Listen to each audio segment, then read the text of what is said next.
All right, let's explore the thinking of Jacques Fresco and the society he'd like to see. The reason we emphasize machines and technology is to free man to pursue the higher things.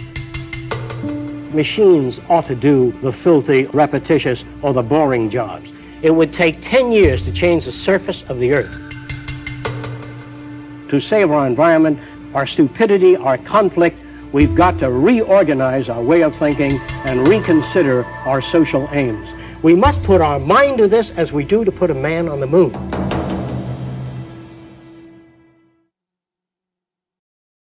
Like many kids, when I was 6 years old, I dreamed of flying in space. I'm old enough that back then the only astronauts were Flash Gordon and Buck Rogers. Force guards will blast them to pieces before they land.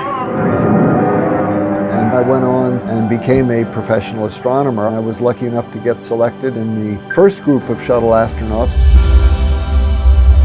We trained for a long time, and of course you go through many different types of simulators. But when you're actually sitting up there on the rocket, you realize that, hey, this is not the simulator.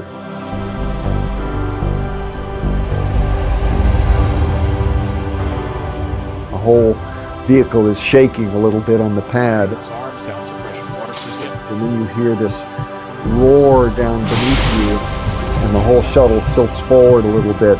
And then as it comes back to the vertical position, then all of a sudden, wham, the solid boosters ignite. And there's an incredible vibration and noise. And for the next 2 minutes, there is just so much power that you're sitting on top of.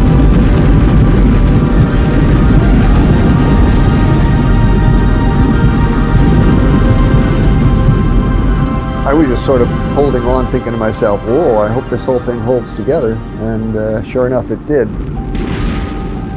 Of course, by that time, looking out the window, the blue sky has already turned to the blackness of space. And I can see in the distance the coast of Africa coming up into view, and I always remember that feeling on my first flight when I realized, wow, you're in space.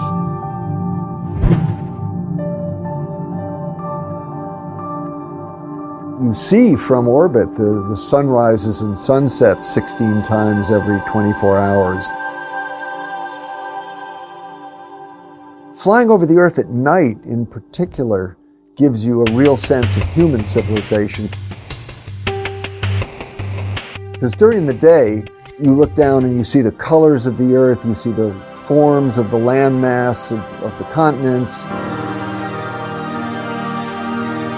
There's a lot of beautiful things to see during the day. There's also the view of the impact that humans have had on our planet, and that can be pretty scary. Over the course of 11 years of flying, I watched as the Amazon jungle was continually being deforested. At night, you constantly see agricultural burning all over the world. You could see harbors being silted up. You could see in Africa how the tree line would go up every year. And of course, we know about global warming and what we're doing to the atmosphere. That's the other thing that you really get a sense of from space, is how thin our atmosphere is.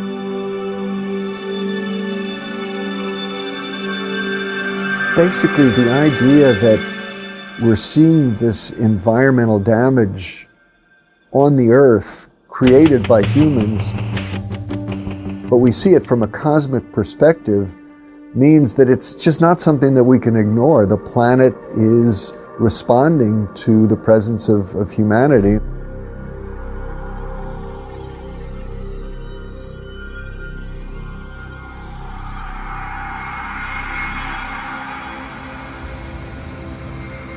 The Earth is a very small stage in a vast cosmic arena.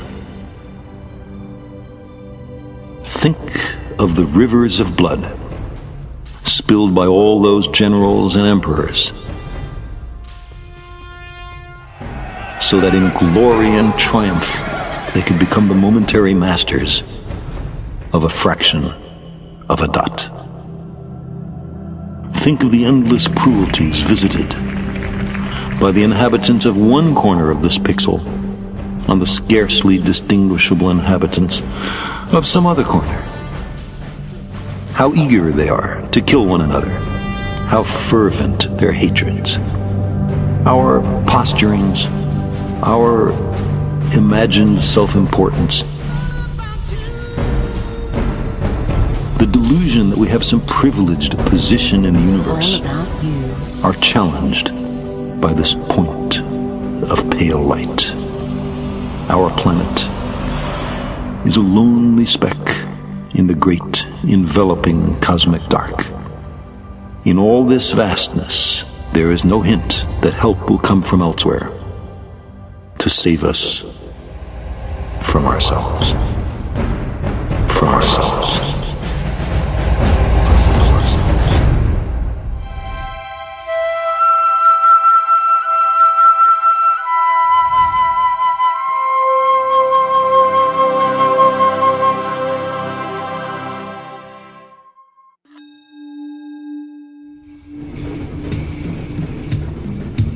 For the first time, we have the capability, the technology, and the knowledge to achieve a global society of abundance for all. We cannot continue as we are, or the consequences will surely be dire. A 2012 UN report states that a global population growth from 7 billion to almost 9 billion is expected by 2040. Demands for resources will rise exponentially. By 2030, requirements for food are projected to rise by 50%, energy by 45%, and water by 30%. We are presently depleting natural resources 50% faster than their planet can renew. At this rate, it is estimated that we'll need 3 more planet Earths to keep up with resource needs as they are today. What is the 6th extinction? Is it happening right now? What's the cause of it? What we as human beings are doing to the planet, changing the basic conditions of life very dramatically and very rapidly. And yet, from environmental disaster to war, our obsolete value systems perpetuate insanity, threatening us on many fronts. Is it the best we can do to just clean up after the fact? Are politicians capable or even competent to manage the world around us? Speaker, let me explain. The Prime Minister. Are we simply incapable of anticipating and planning for our future? Are we innately flawed in ways we can't change? Why not just use firing squad? We often hear that human nature is fixed. Only human nature. And our worst qualities are inborn. How are they going to stop being criminals? Oh, nonsense. They were born that way, and there's no use trying to change them.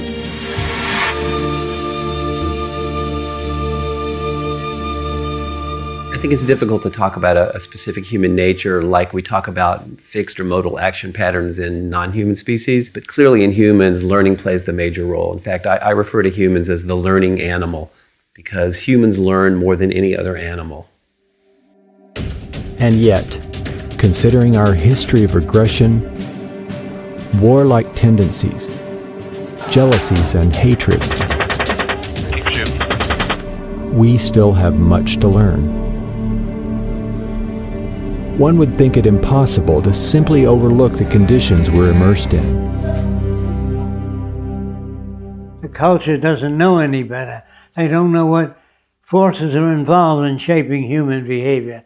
Therefore, they invent their own concept and project their own values into human behavior and say that's human nature.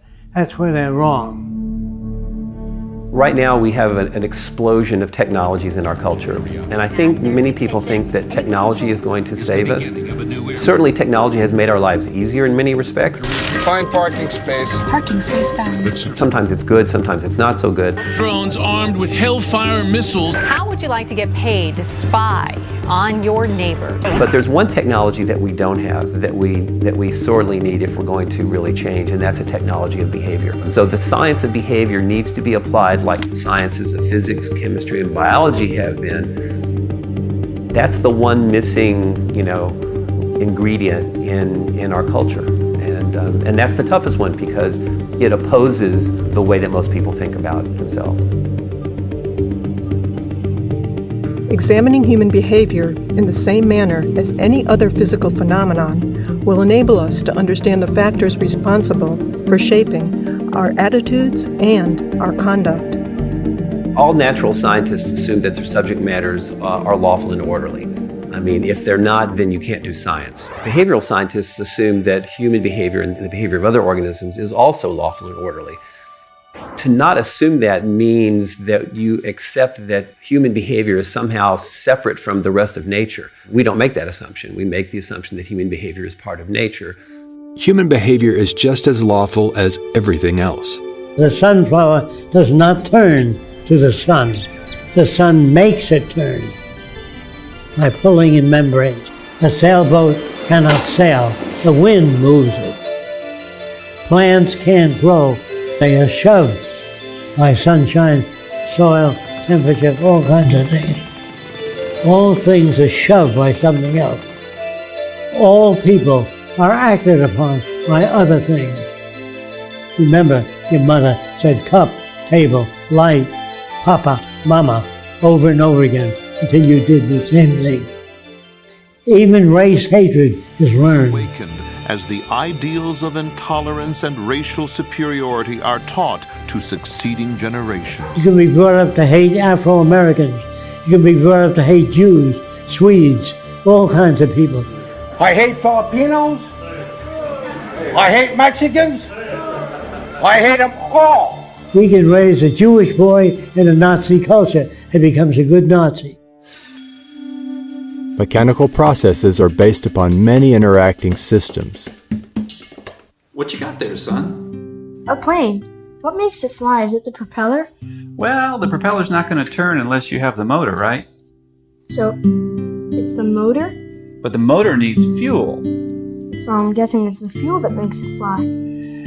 Almost, but if you don't have the spark plugs and the oxygen, the fuel's not going to burn. So it's spark plugs and oxygen? Well, you would think so, but actually, even with all that working, if you don't have the wings and the control surfaces to give it lift, it'll never get off the ground. So it's the wings and control surfaces that make it fly? Actually, it's all the above, son. It's a complicated machine, so it needs all these things working together to make the plane fly. That's a lot like other technologies and even human behavior. So it's all those things that make it fly. Exactly, kiddo, exactly. Just like mechanical systems, our behavior has no single cause. God gives people good blood and bad blood, and there's an end to it. Our behavior is generated by the many interacting variables that we encounter. The environment can never be the same for any two individuals. And that really counters claims that people make when they say, well, I have 3 children and they were all raised in the same environment, but they all turned out so different. Well, by that definition, the same environment refers to the house they lived in or the parents they had. There's no such thing as the same environment. If you have 2 kids, one is 4 years old and you play with them, and the 7-year-old is standing there with her lower lip, you say, what's the matter? The kid goes like that. And when you're making jealousy and envy, that's where it comes from. But from a scientific perspective, the environment really consists of the moment-to-moment interactions between your behavior and those events, both inside and outside you. So the environment is in constant flux. You put the young kid on your lap and the older kid, say, I love you both. You never play with any one kid or have a favorite. You say, you can go to a movie, but you can't because you didn't do your homework. When she falls down the stairs, you have a grin on your face. You know what I mean? Not that you're bad, but you feel you've been mistreated. Even our concepts of aesthetics and beauty are often attributed to an intrinsic quality, but closer investigation reveals that these perceptions vary greatly from place to place and throughout history. I think notions of aesthetics and beauty are for the most part learned. I mean, all you have to do are cross-cultural examinations of what people consider to be attractive and beautiful, and you'll find that they differ widely from culture to culture, and sometimes they differ widely within the same culture. There's people who wear brass rings around their neck.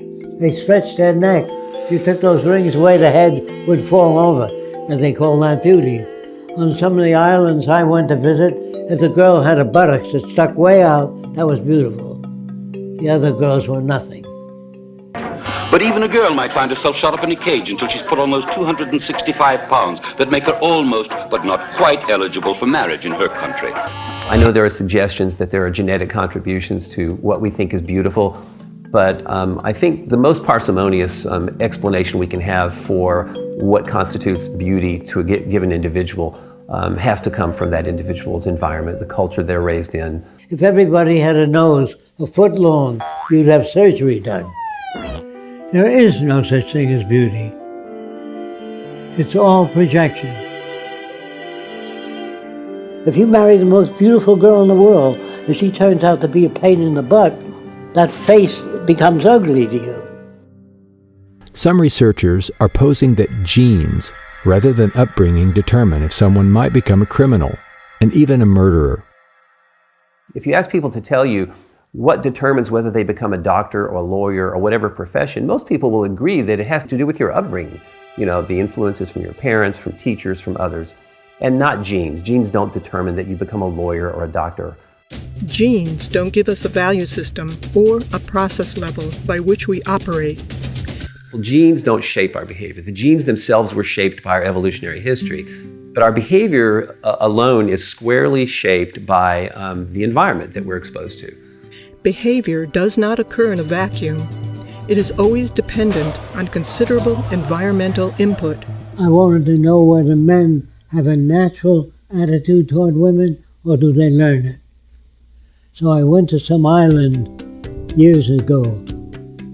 But the interesting thing about the islands is they wore no clothing. And I never saw a male stare at the female body. Children swim nude when they're babies, boys and girls together.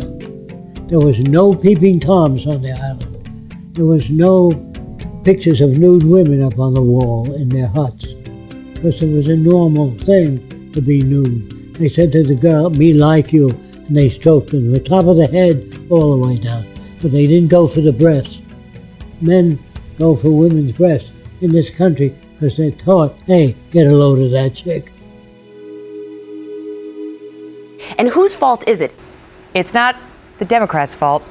And it's all Obama's fault. Of course, the traditional notion, which is one that gives the individual personal responsibility and autonomy, is one that gives the individual credit for his or her behavior, and also, on the other hand, blames the individual for his or her behavior. Blaming people for their behavior is one of the most detrimental things of our so-called advanced culture. Their behavior is shaped by the culture they're brought up in.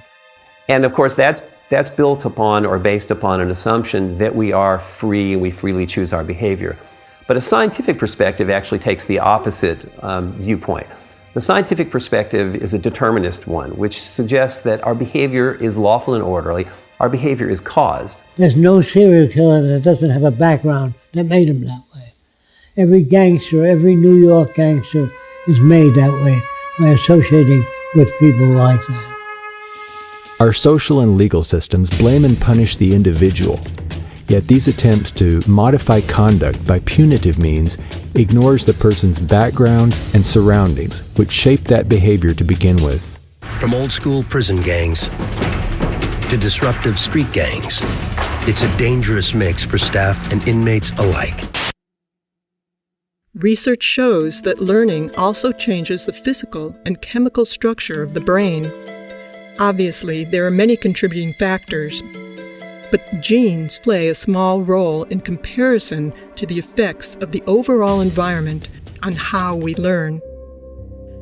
No Chinese baby was ever born speaking Chinese. Did you know that? They had to go to school to learn the language.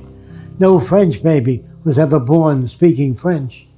No matter how many years the parents spoke French, they have to learn it. Our cerebral cortex is really built on plasticity. Our behavior is very malleable and very adaptive. We're the most adaptive creature on the planet. And if you look at the history of humankind on the planet, you can see that we've learned to adapt to every single environment on the planet. The only difference between a preacher and a thief is the environment they're reared in. We don't come to our own conclusions without any outside influences. We don't change our minds. Our minds are changed by events. Heard about them, right, brothers? No. They say they want to build themselves a flying machine. They ain't never gonna be no flying machine. If God wanted them to fly, he would give them wings.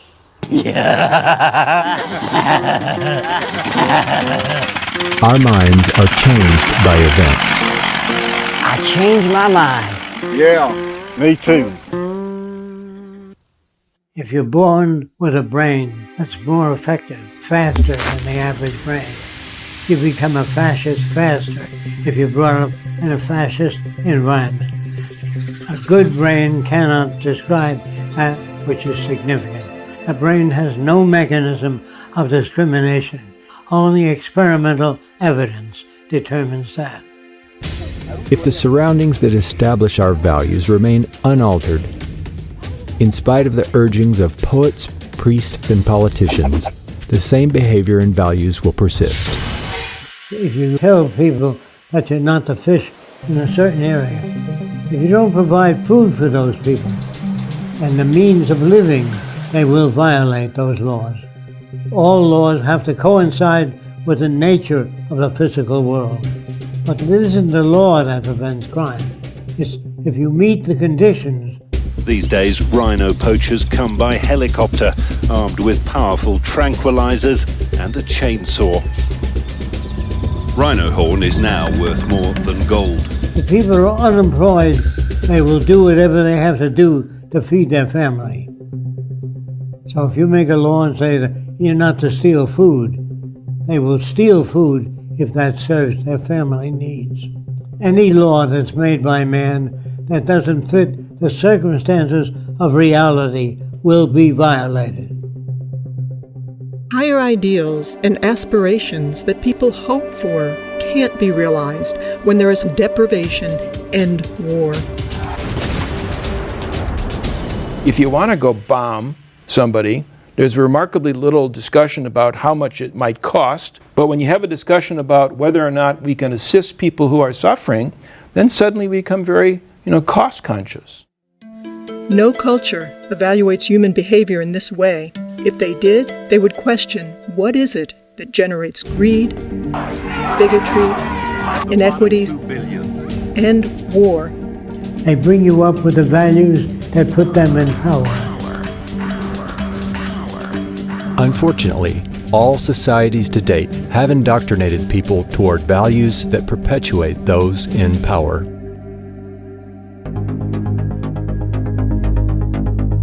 So, let's investigate the key factors governing the lives of people and nations. Money and the values, behaviors, and consequences it produces. Time and sales data. Split-second stats.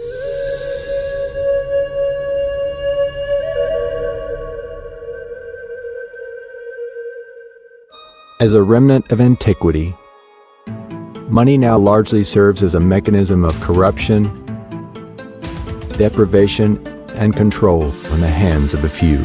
It's corrupted everything. I mean, every institution that we live in is corrupted by money. What's fascinating to me is that we can become enslaved by something that we've created. Not physically, but just mentally enslaved by a notion that was invented by humanity.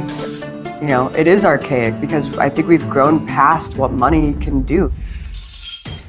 It is well enough that the people of the nation do not understand our banking and money system, or if they did, I believe there would be a revolution before tomorrow morning. Henry Ford, Ford Motor Company. In a desperate attempt to survive, many work multiple jobs. They may steal, lie, or embezzle. So stress-producing that the average person worries about rent, losing their job, can't pay off the house. On a bigger scale, the profit motive creates a ruthless cycle of devastation. Illness, pollution, and war are accepted as normal. You have sort of a wartime economy that begins to be self-perpetuating, and you have powerful people inside of a power vacuum, really, who see it as in their interest to perpetuate the conflict. But it does benefit the few at the top who live parasitically by the manipulation and control of money. The banking system right now is effectively enslaving individuals, enslaving students, enslaving institutions, and sucking resources from them.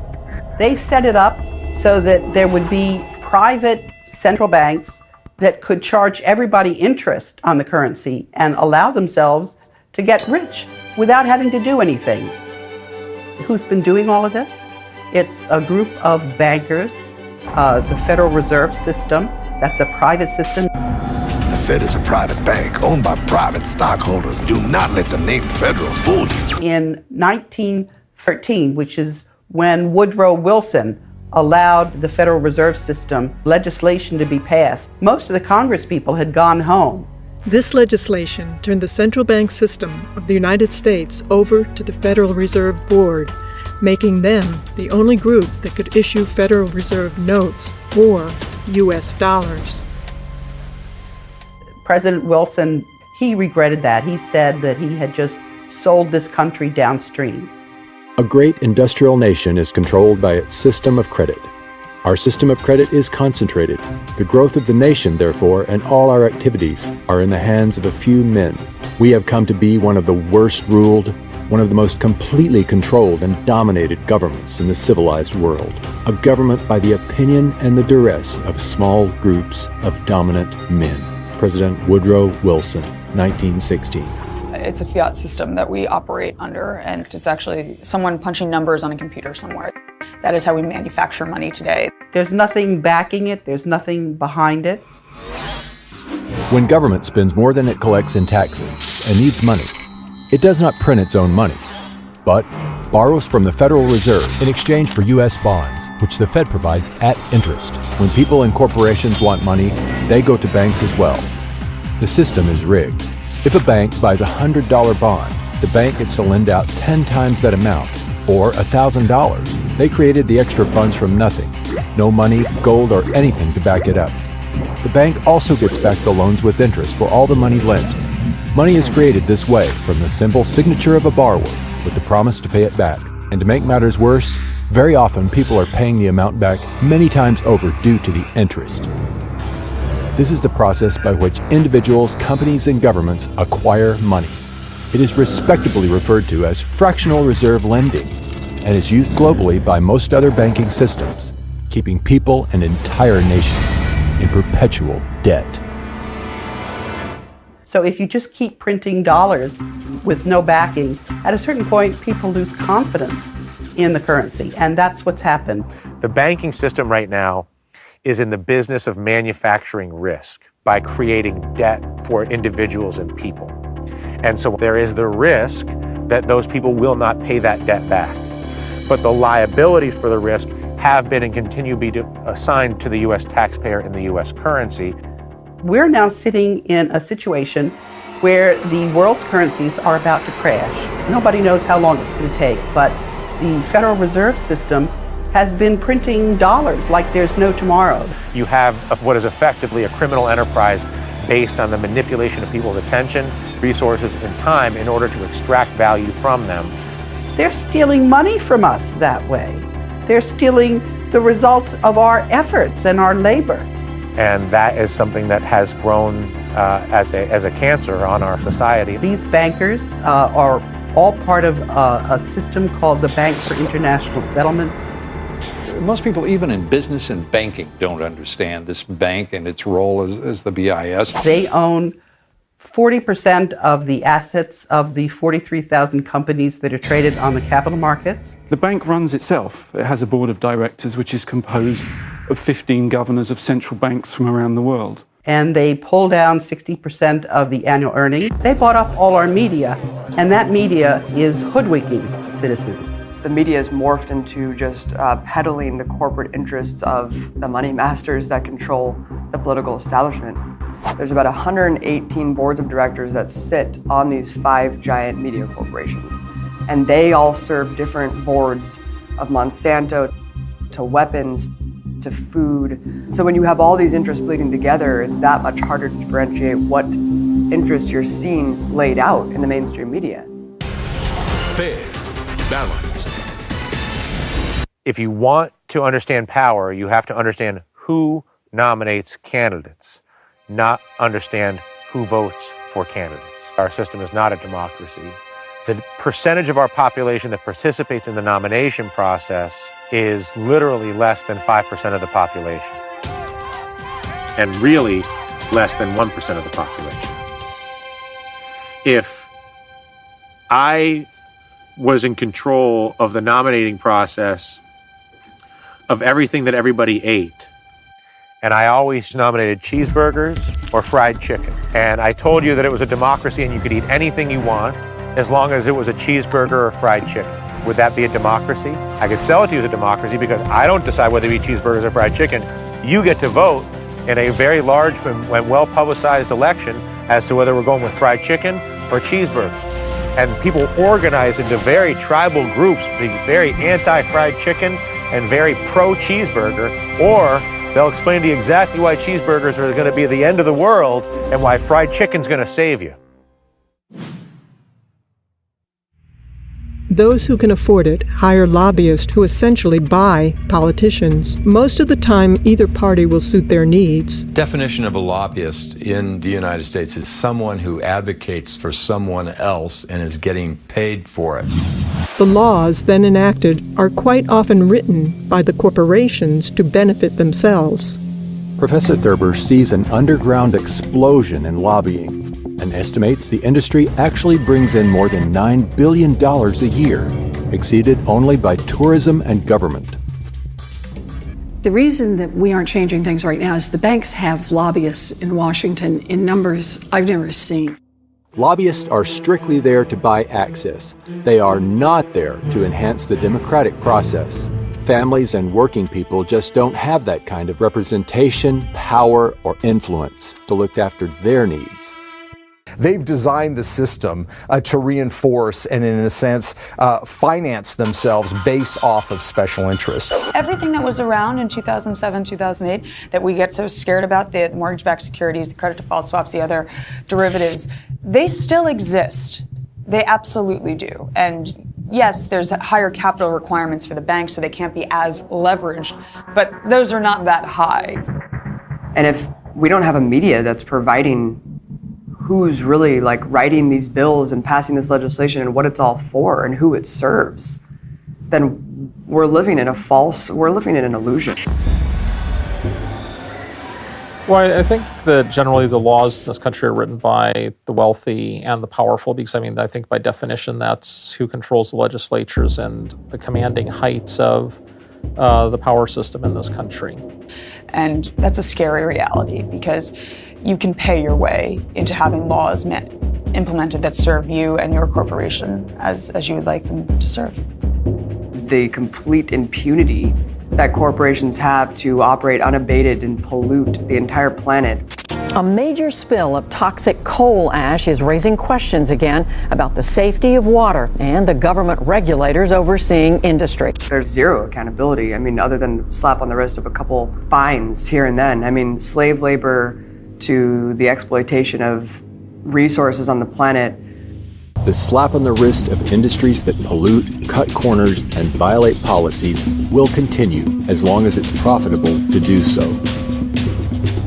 JP Morgan paid $13 billion in fines last year. If you have that much money in order to just pay fines, and they put away $19 billion for paying fines. JP Morgan is paying $410 million to settle charges with the government, but JP Morgan is not admitting any wrongdoing. Goldman Sachs settled early on in this case for $550 million without admitting wrongdoing. UBS has agreed to pay about $50 million. Under the terms of the settlement, UBS did not admit any wrongdoing. Well, I think that people commit the crimes that they're in a social position to commit. I think it was Bertolt Brecht that asked, which is a greater crime, to rob a bank or to own one? And I think as we've seen from everything from the savings and loan scandals to the Wall Street meltdown, it's that all too often the owners of the banks are frequently looting the institutions that employ them. They commit all manner of illegal acts, and yet they're very rarely prosecuted for them. And throughout history, there's been very little, I think, pretense that the government has always acted as an agent for the wealthy class. Yes, there might be idealistic politicians that got into the game to change the world, but if they're good, any good at their job, they're no longer changing the world. They're serving the interests of their donors if they want to rise in the world of politics. They say, write your congressman. Who the hell is this jackass that you have to write? He should be at the forefront of technology and knowledge. You don't have to write him. I'm sure most of you have flown in airliners. You don't have to write the pilot saying you're flying at an angle. Straighten out, God damn it. He knows his business. That's how he got the job. The people in Washington are lawyers and businessmen and can solve no problems. If the bottom line and it's a profit-driven world, then those interests are going to be served first, and everything is going to be secondary, and that's the sad reality of it. There is no value system that's put out there that is actually beneficial to humanity because it's based on consumerism and profit-making. And we use artificial pumping in animals to make them grow faster, so if you can multiply the cells of the chicken faster, you can sell it sooner. But does that have an effect on the human body? They don't worry about it. They worry about the sale of chickens. Wealth is going to the rich faster than any other time in history. The success of the industrialized world has been dependent on the failure and the lack of development of the developing world. I mean, the reason that they're stifled is because they are indebted to the first world. We wouldn't be prospering if it weren't for the labor that's going on and the indentured servitude that's going on in the entire developing country. And so that's the power dynamic can never change in that respect because it's literally dependent on it being that way. The dirty and dangerous work done by children. The jobs down in the pits are typically reserved for teenagers with only tree limbs to brace the mine walls. The risk to them is real. Rich governments like to say they're helping poor countries develop. But who's developing who here? Each year, poor countries are paying about $600 billion in debt service to rich countries, on loans that have already been paid off many times over. And then there's the money that poor countries lose from trade rules imposed by rich countries. Altogether, that's more than $2 trillion every year. Money systems have existed for centuries, and whether we realize it or not, have always been used to control behavior by limiting the purchasing power of the majority of people. One example of this is the criminal justice system. Many proclaim prisons don't work, but ultimately, prisons are a resounding success as a tool for social control to safeguard the political and economic established system. If you hire people whose only expertise is caging people to try to fix social problems, you're not going to get a very good solution. But I think that they're very good at caging people, and I think that's why mass incarceration has been a huge success for the ruling class in this country. The United States is really number one in a lot of things, and I think the biggest thing that we can say that we're number one in is how many people we lock up. And the United States has roughly 5% of the world's population, but we've got 25% of the world's prisoners. China has 4 times as many people as the United States does and half as many prisoners. The United States has more prisoners than the Soviet Union did at the height of the purges and the collectivization in the 1930s and the infamous Soviet Gulag. Poverty is a vicious cycle, rarely escaped by the poor. Studies found that scarcity can reduce mental capacity and cognitive performance. In children, it affects their brain development and memory. Additionally, the poor are often forced to live in areas of low air quality. Far from being a problem for only the poor, all areas of the socioeconomic spectrum suffer when our air, food, and water are polluted by fossil fuel emissions and radiation from nuclear accidents. The current energy infrastructure results in about 2.5 to 4 million deaths per year worldwide from respiratory disease, cardiovascular disease, and complications from asthma.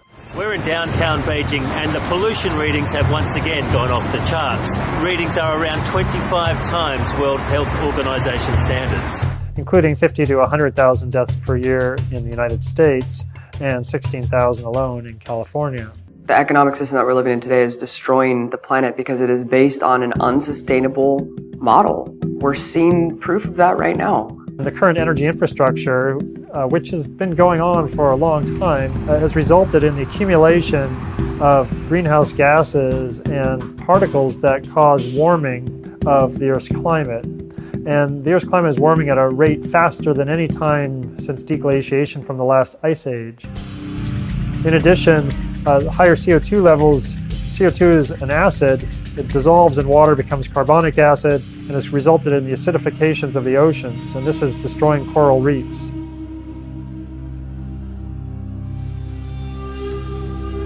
We have to realize our planet does have a certain amount of regenerative power, and there's no question that we've been through numerous worldwide extinctions. We have fossil records of that, and the Earth has recovered. There is a limiting carrying capacity, though. There are many additional impacts of global warming. Sea level rise is a very big concern. For example, right now there is about 65 to 70 meters of sea level stored in ice, mostly in the Antarctic, but also in glaciers in Greenland and also sea ice in the Arctic and other places. The temperature's warm enough that we melt all this ice. That means the sea levels will rise 65 to 70 meters, and that will cover 7% of all the world's land and result in all this is along the coast where most people in the world live. This will cause a significant disaster. We're also seeing enhanced storminess, increased intensity of hurricanes, and greater extremes of weather associated with global warming. So there are significant problems associated with this, and these are all tied back to the emissions from coal, oil, and gas combustion that have been occurring since the Industrial Revolution that started in the mid to late 1700s.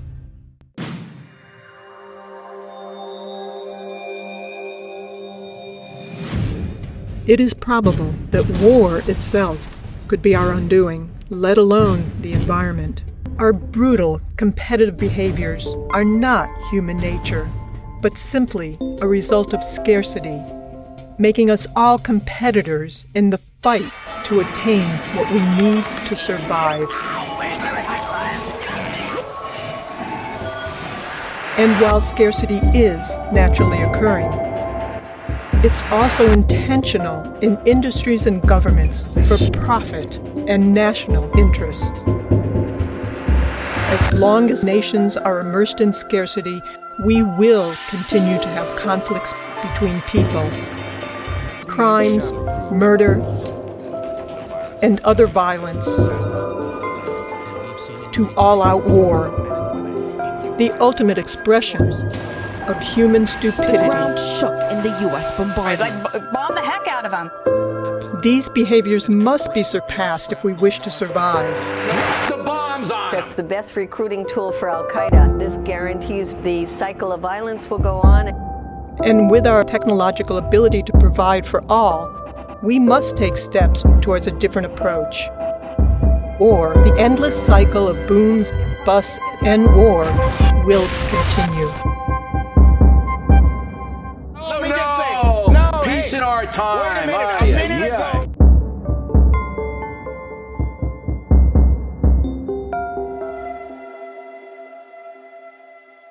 Nobody, including the United, and most of all the United States, goes to war to liberate or spread democracy.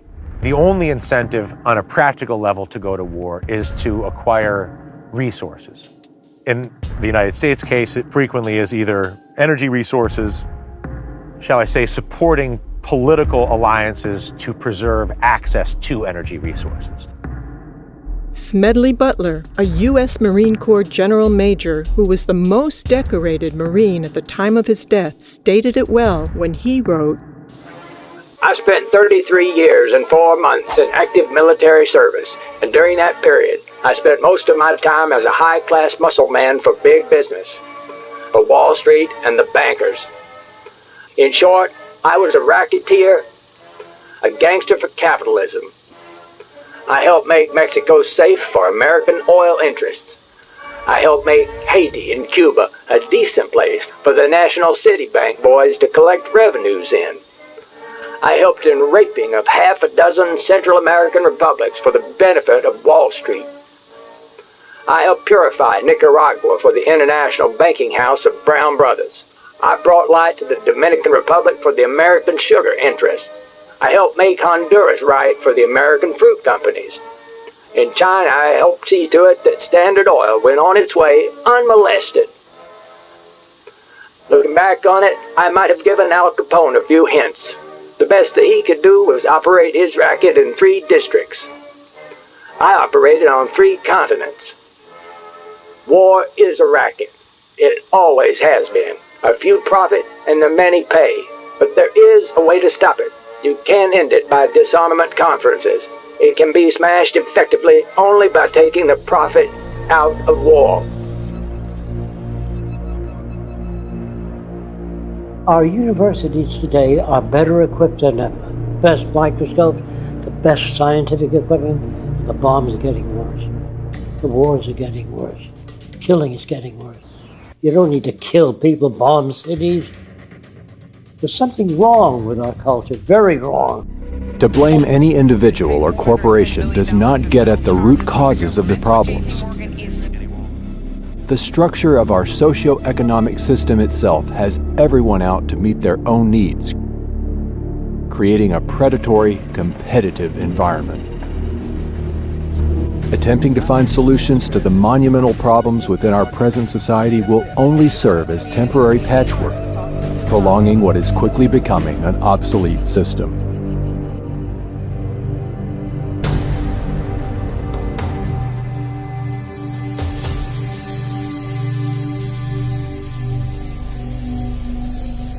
Now more than ever, a sustainable civilization is possible, and furthermore, essential.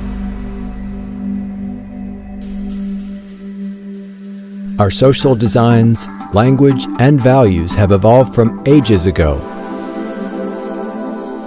The reality of scarcity in earlier times shaped our behaviors and remains deeply entrenched in all cultures today. The history of civilization is a story of change, and this includes our social systems as well.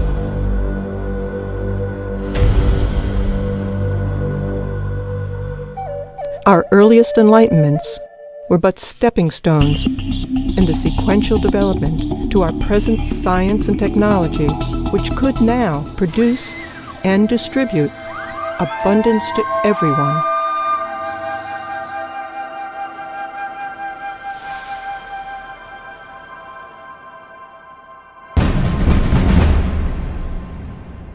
There's no question that many jobs simply aren't coming back, but probably the biggest single driver of that is the way technology is racing ahead. If we continue on current paths, the next 10 years will be even more disruptive than the last 10 years because the technology is accelerating faster. If you keep laying off people and putting in machines, which is happening in the auto industry, they pick up the whole car and turn around, shove the engine in, and moving people out. There comes a time when millions won't have the purchasing power to buy cars. That's when the system collapses. But all of our growth is associated with increased consumption, increased use of energy and other resources. And when you ask economists, well, what's the alternative that enables us to continue to be prosperous without destroying the natural environment on which we depend? And they don't seem to have an answer for that. There's no solution within the present day type society.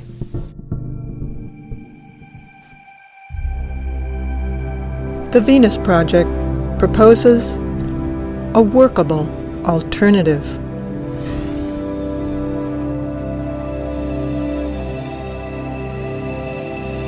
The aim of the Venus Project is to secure, protect, and assure a more humane world for all through the application of technology and cybernetics with human and environmental concern.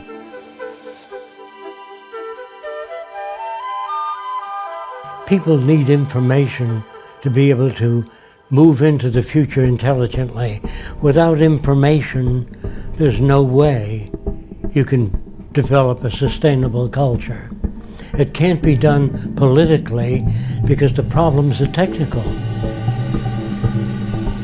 If you succeeded in arranging for the most ethical people in the world of the highest morality and put them in government, when your lights fail in your house, you need an electrician. When the dams don't generate enough electricity, you don't need a highly moral politician. You need an electrical engineer. So our problems in the world can be solved by technical people.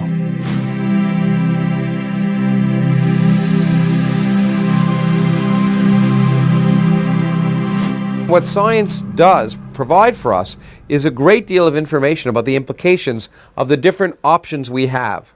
So science helps us make better decisions by informing those decisions. And that's why it's a shame to turn away from science in the public arena. Science is not an emotional way, not a wishful thinking way, but a rational way of seeing what the connections are. That's what science is about. How could that not apply to everything? Well, the scientific method, quite simply, is a process by which you can try and distinguish what accurately describes the universe from what doesn't. It involves several steps. Often, of course, you make some supposition or prediction about what phenomena might result based on some theory. But then, most importantly, use empirical data, testing. You test your idea in a way that's falsifiable. When they said to scientists, can you put a man on the moon? The answer was, I don't know. They go, how do you find out? Well, we have to put a guy in a centrifuge and spin him and see when he conks out. Then we know how fast the rocket can go. It can't start out at 7 miles a second. The guy had flattened out. After they try all these, then they say, this is what we have to do to get a man on the moon. You have to perform additional tests that are more selective to determine, in fact, how accurate your idea is. And science continues by the process of continual testing your ideas. If you're going to get into nature, you're going to get into the rules by which nature operates. And it does operate by very specific rules, which means it's predictable. And so what's science? For me, it's more than a body of knowledge, it's a way of thinking.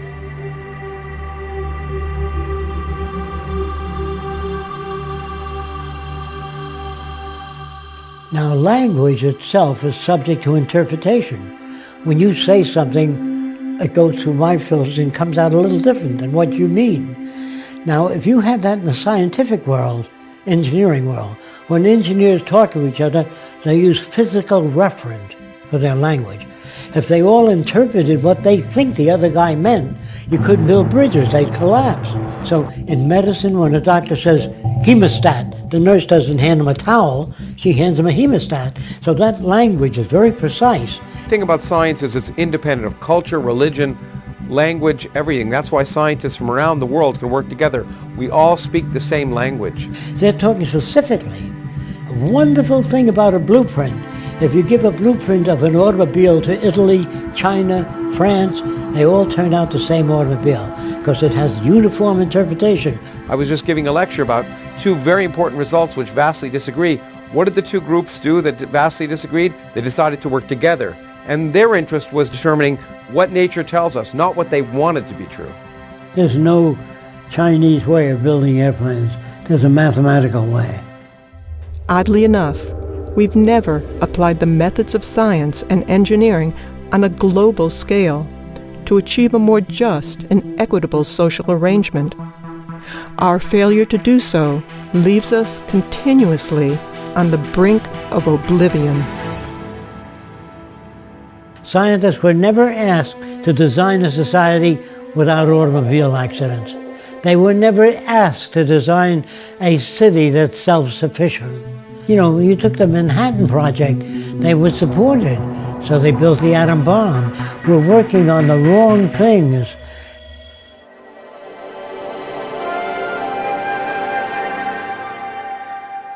The society I'm talking about is global cooperation, where all the nations work toward improving the lot of humankind. Now, why do that? Because the smarter people are, the richer and more secure everybody is. But in the future, when you join all the nations together, and they can see the advantage of sharing all the Earth's resources and all the knowledge by all nations, once they realize that advantage, they will join together.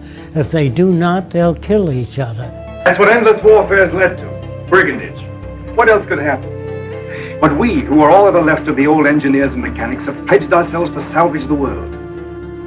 We're the last trustees of civilization when everything else has failed.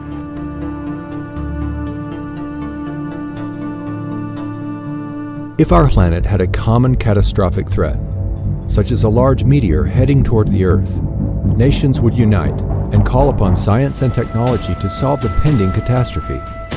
Border disputes would cease. Bankers, lawyers, and businessmen would be unable to solve the problem. Resources would be harnessed without cost or profit. Today we face many common threats, far beyond national boundaries.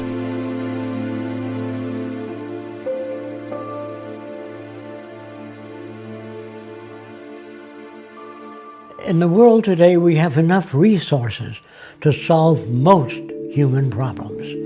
We can build cities, hospitals all over the world if we use resources. But if you conscripted all the money in the world, there's not enough money to build hospitals and housing all over the world and finance the education of students. But we do have enough teachers and enough buildings we can use for universities. We have the resources. Money is an interference because it limits our ability and it limits our dreams. Imagine the possibilities of an unprecedented mobilization of scientific and technical alliances toward problem solving without the interference of money or politics to initiate global unification and restoration. This could easily enable a high standard of living for all. This is what Jacques Fresco had in mind when he proposed a resource-based economy. If our planet ran out of resources, no matter how much gold or money or possessions you had, you could not survive. Our entire survival is based upon resources.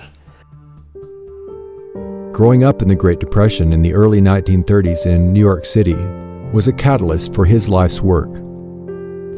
Jacques explored many different social alternatives during that time, but all seemed insufficient. He rejected the obsolete teaching methods of the time and was granted special privileges by his principal. He read books that furthered his interest in human behavior and social change. His early research with training and observing animals led him to similar findings with people as well. He concluded the environment shapes our values, our identity, and generates our behavior. Fresco witnessed great suffering and scarcity, even though Earth was abundant with resources. He saw it was the rules of the game we play by that were at fault. Jacques started with a lot of technical things when he was very young, and what gave him incentive for that, some of the first designs, was that his younger cousin cut his fingers in a metal fan, so Jacques came up with a fabric fan. He was just a little kid, and he took it to the fan company, and they said, "Oh, nice idea, kid, but it's not practical." And then a couple months later, they came out with it. This was his first introduction to the free enterprise system. It's not free and it's not enterprising. Fresco grasped the necessity to develop an entirely new social design, which integrates the best of science and technology dedicated toward human and environmental concern. To accomplish this holistic approach, Fresco studied and worked in a wide range of fields, such as architecture, transportation, medicine, behavioral sciences, industrial design, and more. For most of his life, he has lectured, written books, designed and produced models and media to introduce methods that could work for all instead of only a few individuals. Sometimes when you talk about a new kind of world, it frightens people. They figure, well, gee, everything is technical. What about the human aspect? And I had to devise models and make buildings and homes to show people what kind of home they might live in the future.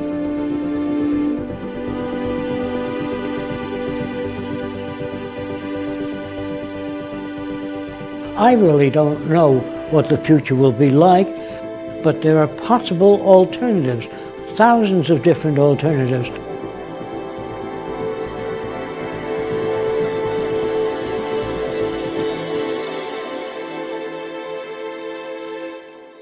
Fresco and co-founder Roxanne Meadows built the experimental structures to test and illustrate his designs and provide a research center from which to continue furthering the aims and proposals. We moved here in about 1980, and this was all flat tomato patch, most of it. We got 10 acres and another 10 acres. Jacques wanted an island in the Caribbean, which was $800,000, and we couldn't afford it, so we settled on 1,000 an acre here in Venus. So we made it look like a tropical island. We planted hundreds of palm trees and fruit trees and dug the waterways. And then the animals came. You know, we have deer, lots of alligators, bear, fox, raccoons. So it's really living in harmony with nature here. This is kind of an example of what the outskirts of Jacques City would be like. There would be one building very close to another building, but there's so many trees in between that it looks like you're living in a forest. So what the Venus Project really wants is to unify all the nations of the world toward common goals, such as clean air, clean water, non-contaminated food, and make that available to everyone.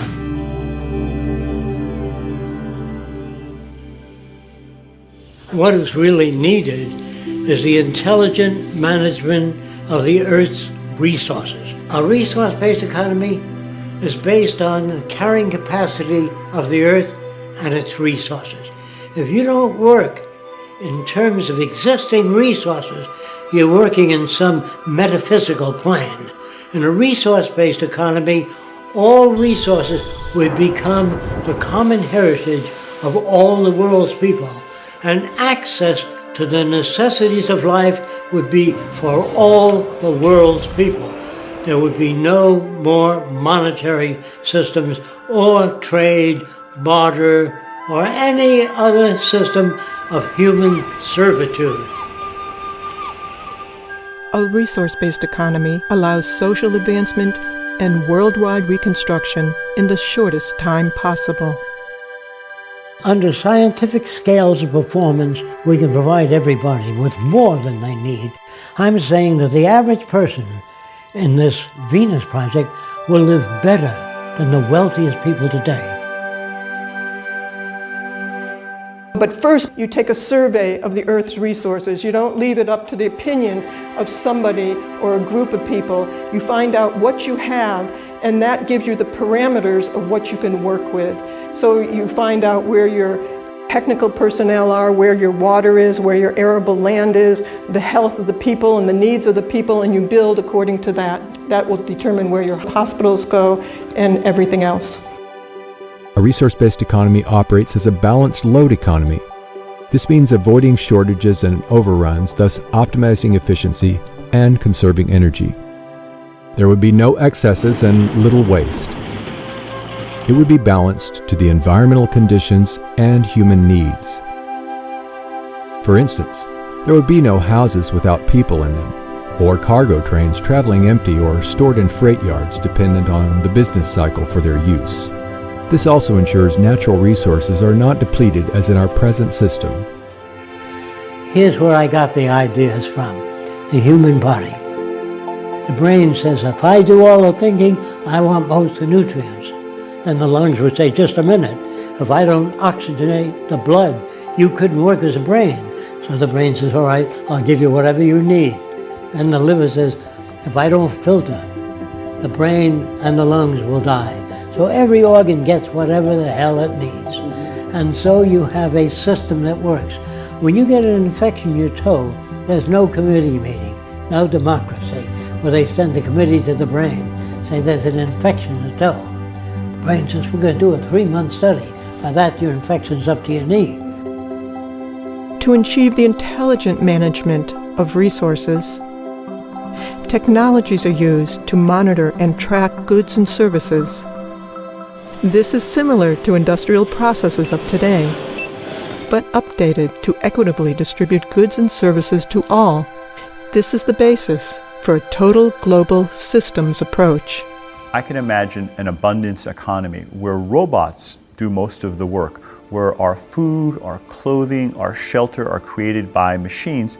And I think it's very realistic for us to completely eliminate absolute poverty worldwide, not just in the United States, by the year 2035. Nobody needs to starve ever again. That could be an enormous milestone that is achievable because of technology. When we computerize everything and start producing things and make things available, it'll be too cheap to monitor. With the most capable computers, we can arrive at more appropriate decisions on a global scale. I have no doubt that machines will eventually be assigned more and more decision making. For example, years ago, a pilot would look out of a plane and says, I think I'm about a mile high. But today they have Doppler radar and they know exactly how high they are. So we don't want human guesswork anymore when a machine can do it. So I see the future as using very sophisticated computers that make decisions. Now, how do computers make decisions? They have their tentacles out into transportation, agriculture, so they can tell you when the soil is depleted, when it has less water, because it has sensors built into the soil. The computer will be connected to weather departments, earthquake zones, everything. So I feel that eventually government will become computerized. Today, the world's fastest computer is in China. The Tianyi supercomputer is capable of 33.86 quadrillion floating point operations per second. 80% of what doctors do is going to be done by computers. Is that really true? Absolutely. I have zero doubt. You won't want a doctor to do your diagnosis or monitoring or pick your therapy. That's why IBM Watson's trying to pick cancer therapies, because it's too complex for humans to do. There's 15,000 diseases, 15,000 devices, drugs, therapies, prescriptions. Do you think if you're a cardiac patient, your cardiologist has read even 100 of the last 5,000 articles published last year on cardiac disease? Not a chance. But the computer can go through it all. Absolutely. You may have seen IBM's Watson defeat the world champion in the game of Jeopardy. Well, that same technology can also be used to solve legal problems, to answer questions in call centers, to make medical diagnoses. These are just wondrous technologies that are having enormous implications going forward. Recently, I got a chance to ride in a self-driving car. 10 years ago, I would have said that was impossible, but of course it did happen, and riding down Route 101 in California was a breathtaking experience for me. At first it was a little frightening, then it was a little exhilarating, and ultimately I felt quite comfortable in that car. Humans have accidents. Google's driverless car has driven 700,000 miles without an accident. Even the best humans have accidents before they get to 700,000 miles. All of us are beginning to be able to speak to our machines, whether they're cell phones or computers, and have them understand what we're saying. That would have been science fiction a few years ago, but now the machines are able to carry out our instructions and even respond back to us in computer-synthesized voices. I think 10, 20 years from now, there will be very few areas, maybe none, where human judgment is better than machine judgment. So the computers will eventually be put in charge of everything except human behavior. Technology can eliminate critical life or death errors. A machine, instead of humans, fills the prescriptions. The robot gives a huge amount of confidence because we know that pharmacists and pharmacy technicians are incredibly skilled people, but they're humans and they will occasionally make mistakes. You know, we give something like 3 million doses of drug in 3 months here, so even a 1% error rate is far too high. And so eventually you're going to get to computerized government, and that's the end of corruption, because they don't have ambition. Computers don't say, I'd like to be president of the world. I want to control people. They don't have a gut reaction. If utilized in this global systems approach, we could surpass the practice of political decisions based on power and advantage. And even computer experts are writing books now on the machine takeover. Watch out. They're not going to take over. They're going to be assigned the decision making. I'm not worried about the machines getting angry and taking over. I'm worrying about people maybe getting angry if we don't figure out an equitable way to use these technologies to create shared prosperity. The Venus Project proposes ways to achieve this. Interconnected, sustainable cities utilize cyber centers, which coordinate industries, transportation systems, public health care, and the flow of goods and services. These cybernated centers would connect all cities and help with environmental reclamation. In the beginning, interdisciplinary technical teams would manage productivity until even these tasks are automated. Mega machines directed by AI could excavate canals, construct bridges, viaducts, and dams. Self-erecting structures would be expedient in the construction of industrial plants, apartments, and eventually most of the global infrastructure.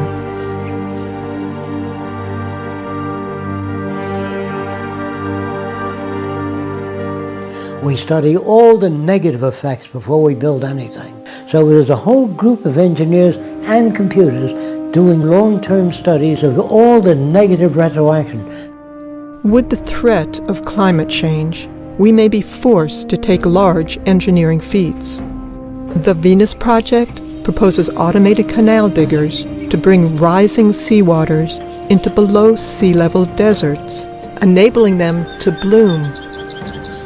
The cities would only use clean sources of energy.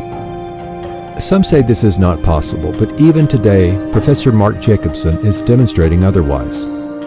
So our goal is to replace all fossil fuels. There's 30 times more solar available worldwide over land in high solar locations than we need to power the entire world for all purposes in 2030. And there's 7 times more wind than you need to do the same thing. So we are looking to combine all clean renewable energy sources that are available: wind, solar power, geothermal power, hydroelectric tidal power, and wave power. We would need about 4 million large wind turbines to power 50% of the entire world for all purposes. You might say, well, that sounds like a lot. But keep in mind, during World War II, the world produced about 800,000 aircraft in the space of 5 to 6 years, and the US produced 330,000 aircraft in 4 to 5 years. And so that was decades ago, and now we have better technologies and abilities to ramp up production. So it really comes down to willpower. It's not a technological or economic blockade to solving this problem. It's really a social and political blockade.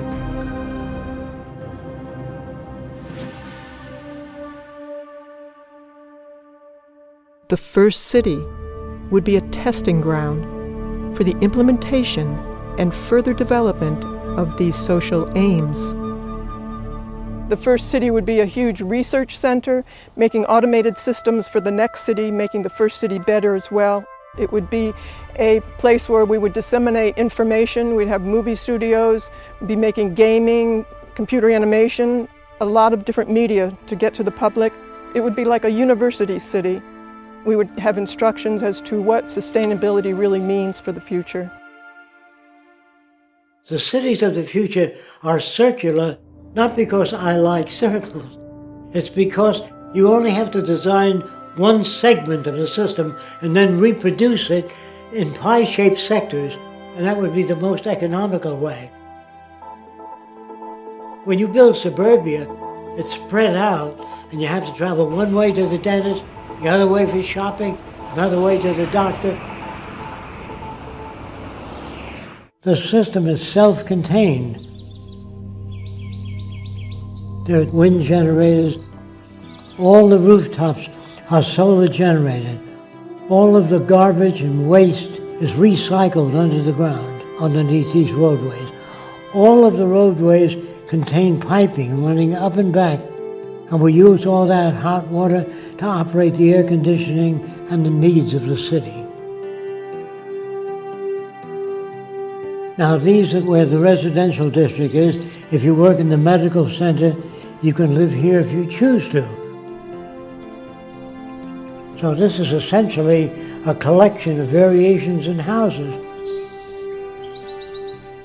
Your house will vary to suit your needs. Fresco's designs are a showcase for the harmonious coexistence of nature and technology. Now, some people don't like living in individual houses. They prefer living in apartments because there's a gymnasium, drama group, discussion group, recreation of all kinds. So the skyscraper in the future will offer more of the amenities. So this is your recreational belt. There'd be art centers, music centers, recreational areas. These are bicycle paths. There are tennis courts, and these are golf courses. But the golf courses contain a clubhouse with all the golf clubs. So you don't have to bring anything out to the golf course. You stay there, play golf. When you're through, you leave your clubs there. These are access buildings where anyone can access books, a violin, musical instrument. Anything that they want is free and available. These are your research centers. Everything studied in these areas is to improve your standard of living and everybody else there. There would be no lawyers, no bankers, no ad agencies, no insurance people, no salespeople. Without money, you don't need any of those things. So you could go right into solving the problems that all of us have. That's what we'd be working on. Today, we're fighting over people who have different values, and we're fighting over scarce resources. In the future, you won't have to do that. You'd be working cooperatively to improve the standard of living for everyone. A lot of people think that I want to give people things for nothing, and that's going to spoil people. The fact that you're born in America, you have nothing to do with the airplane, the telephone, the railways. It's all here. And you're lucky because you inherited that, just being born here. That doesn't spoil you. So there's really no basis for crime. Since anyone can access anything they need, no one's going to hit you on your head and take your wallet because there's no money in it anymore. The monetary system has been surpassed. And when we have that kind of abundance economy, most of us will be able to spend most of our time doing the things we enjoy doing. The kinds of things that you might have seen the Athenians do during their golden age.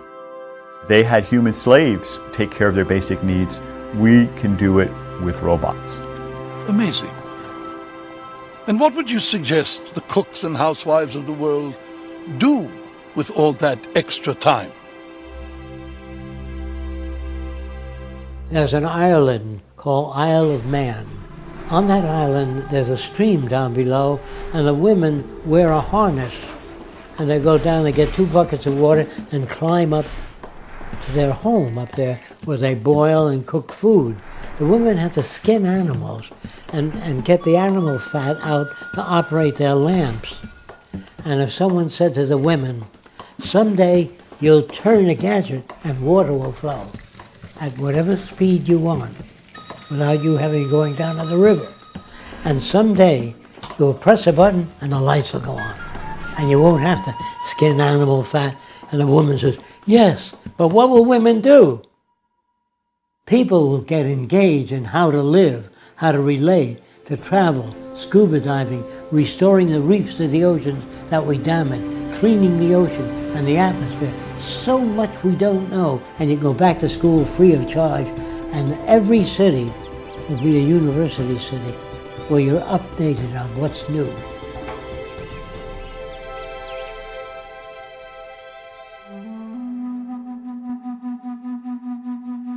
We would re-examine everything, from our social arrangements and building processes to our value system.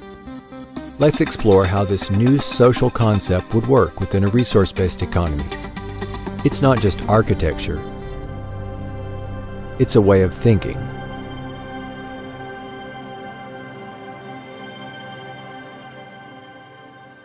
We still have neural lag. It's hard for us to step into the future without dragging some of the past. We won't make the history books of the future. We are that ignorant. Not in technology. We're doing fine in computers, electronics, but the human value system is not moving fast enough. I would say that people would be much more productive, much more humane, much happier people. That is the question. Will people be happier with new technology? No, not new technology alone, but with a value system and new technology. In many instances, we ask people for their opinion. Do you think man will ever get to the moon? They may say, maybe 10,000 years from now. Instead of saying, I don't know enough about that to give you a sensible answer. That's the way you talk. But they have opinions about everything.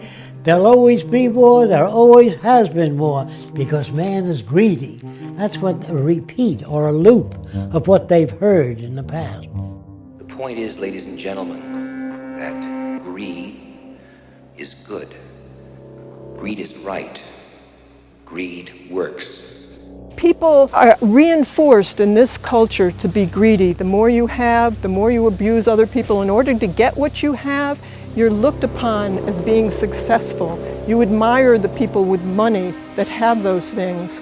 And they usually get it off other people's backs that they abuse terribly. So you're not born being greedy. People think that you can't change human nature. If you couldn't change it, we'd still be living in caves. So obviously we're undergoing change. So human nature is not fixed. And greed is brought about by scarcity or lack of resources. Well, there are some animals that are very docile.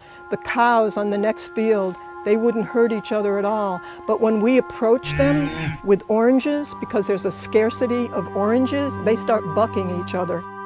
So it's really a matter of scarcity. What the Venus Project is trying to do is eliminate scarcity and produce abundance. And for the first time in history, we can do that because we have the technology to be able to supply people with whatever they need. Some people believe that there's such a thing as human intelligence. Remember that an intelligent electrical engineer of 75 years ago could not get a job today. So what you once called intelligent was intelligent at that time within that frame of reference. It's an ongoing process. Now, what is the real meaning of intelligence?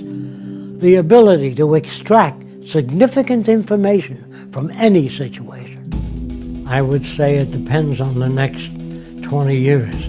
We'll know whether there's intelligent life on Earth. Depends on what we do about the environment and what we do about the human problem. Poverty, hunger in the world, sickness, and waste of resources. If we learn how to manage the Earth's resources intelligently, we can overcome most of the problems in relatively short time. Creativity is taking known systems and putting together in unique ways and adding few things to improve the product. That goes for music, art, drawings, invention. But if you study the history of invention, you will see a relationship and tie of all these variables. I think that's part of the propaganda of each system that tells people that the financial gain is the main motivation in people. It is the people interested in money. But there are other people that are motivated by other interests, medical research. People devote their lives to it. There are people that work real hard and save up money and go to Africa and spend all their time trying to help people. They're not motivated by money. And I am suspicious of people that are only motivated by money. And a $40,000 gold fucking watch. It's not a healthy motivation. If you want to know what kills incentive, is you give people the minimum amount of money, minimum vacation, hard, dirty work with no future. A man that washes dishes in a restaurant, they keep bringing a new pile in every 20 minutes, and he sees no out. He can never buy a home or own a car. He doesn't own enough. So what incentive is that? But he has to wash the dishes because he got 2 kids, he's got to feed them, and that's not good for mental health at all. What will motivate people? A world without war, poverty, hunger, loss of employment, loss of income. Your incentives and options are tremendous. Thousands of different things to do now that you got your food and housing and education. Now you go to work on solving not all problems, but all the problems of that time. So we do it because we are functionally selfish, meaning being selfish for yourself alone is detrimental.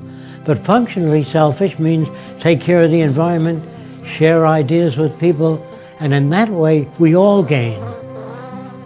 They can see on the news every day that everything they do goes out there to all humanity. So everybody in the world represents an extension to their life rather than everybody selling themselves and making a profit on one another. They now have the time to appreciate what the new world does, and all the films of the future will show them what's happening all over the world and what's new, and that they have free access to what's new because everybody cares about everybody else. I'd like to strike out the word utopia.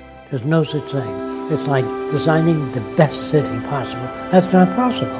We can design a far better city, but as time goes on with new invention, it's always in the process of change. Are we civilized? Of course not. It's an ongoing process. When people think, well, your ideas are utopian, that's not utopian. That's applied technology and efficiency. What we want is an emergent society that's never established, always learning new things, always moving onward toward change, and to help people adjust emotionally and intellectually to expect change, and change for the better. If the environment is structured, it produces what you would call ethical and moral behavior. But if you don't alter the environment, it'll keep producing what you got now. So the environment has to be changed. That means the schools, the things we learn, our language, all of these things have to be updated. I think that people will be ethical to the nature of the world. Ethical not because it says so in a book. They're ethical because it's better for them and better for society. So the new ethics is based upon the carrying capacity of the earth rather than my opinion. Will it be a democracy? It never was a democracy. It's been corrupt all the way back, only it's never been disclosed. Did you vote for the space program? Did you vote for the building of warships? Did you vote for any wars? What the hell do you mean by participatory democracy? It never existed. These are words. Whenever you hear democracy and freedom, watch out. That means it doesn't exist. In a world where it does exist, there are no proclamations as to human rights. It's built into the system. Black studies, women's studies are all part of a system that hasn't achieved that. In the future, for example, if you said, you know, there ought to be more kindness in the world and more cooperation, they would say, how do you do that? If you have nothing to offer, they say, why do you make noises? They would not accept that as anything sensible. Emotions are superfluous to the task. Your feelings in the future, all emotions, will be translated to an action pattern. You'll do medical research on how to develop bones that are getting weaker, how to strengthen them, how to improve the health of people. When emotions are translated to deeds rather than this. Now, another thing that really confuses people is the word love. Well, what would happen If you live with a replica of yourself, how long do you think you'd be together? How soon would you crash? So do you love yourself all the time? Of course not. How can you love another person? You only love certain things about people and certain things about yourself. The word love will disappear in the future and be replaced by a newer definition called extensionality, meaning enhance one another's lives. But I love you are just empty words that manifest nothing. It's how people behave to one another that indicates love. There's another thing that's very dangerous, claiming to be aware or conscious. You hear that all the time, at least I'm conscious.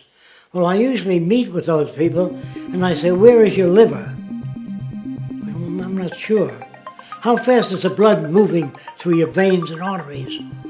What area of the brain controls creativity? What area is responsible for emotions? What do you mean by consciousness?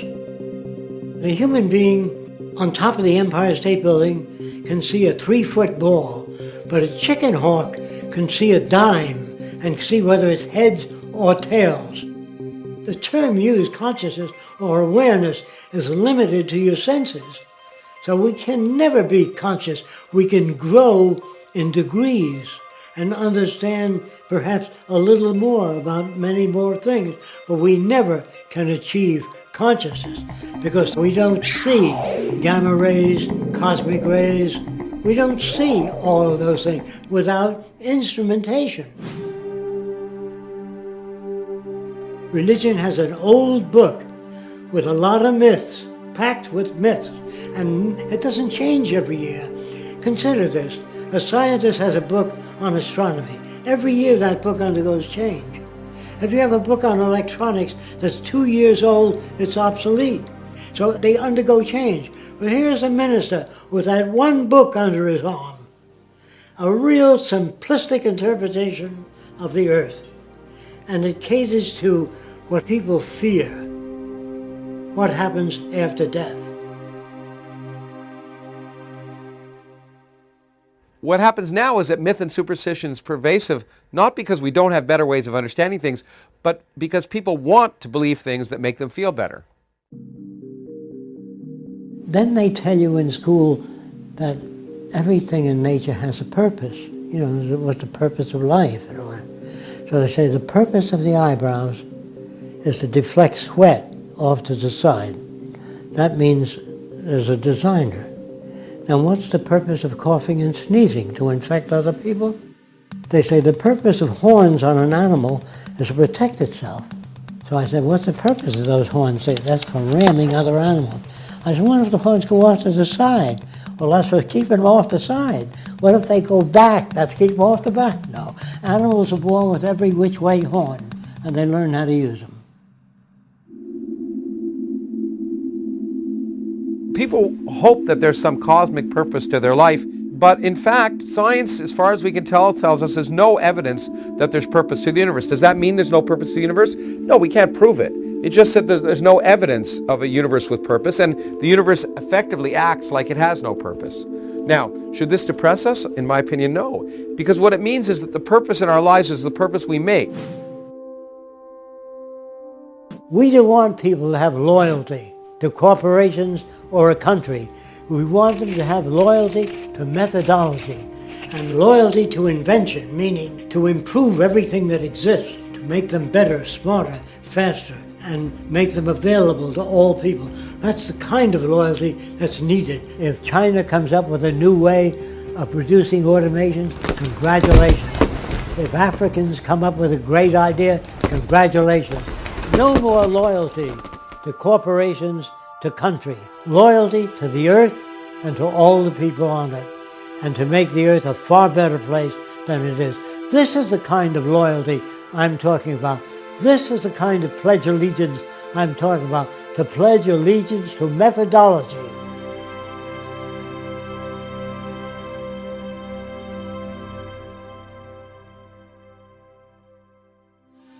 If we manage to arrive at a saner future, the tasks will be about solving problems common to all people, We have to anticipate that the earth is our salvation. If we don't take care of it, no matter how many churches you build, we will starve to death and kill each other. The real challenges are producing abundance, reclaiming damaged environments,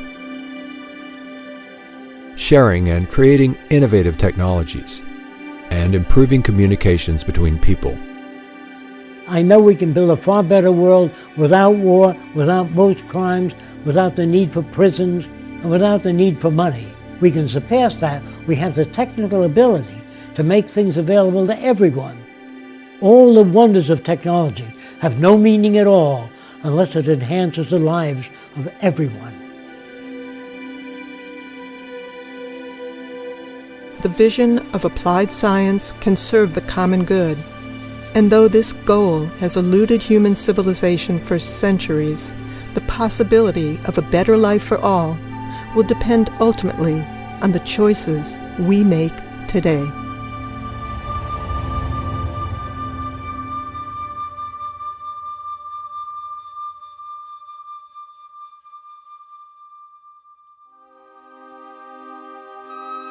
Join those who are working toward making the Venus Project a reality.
I've been living inside of you,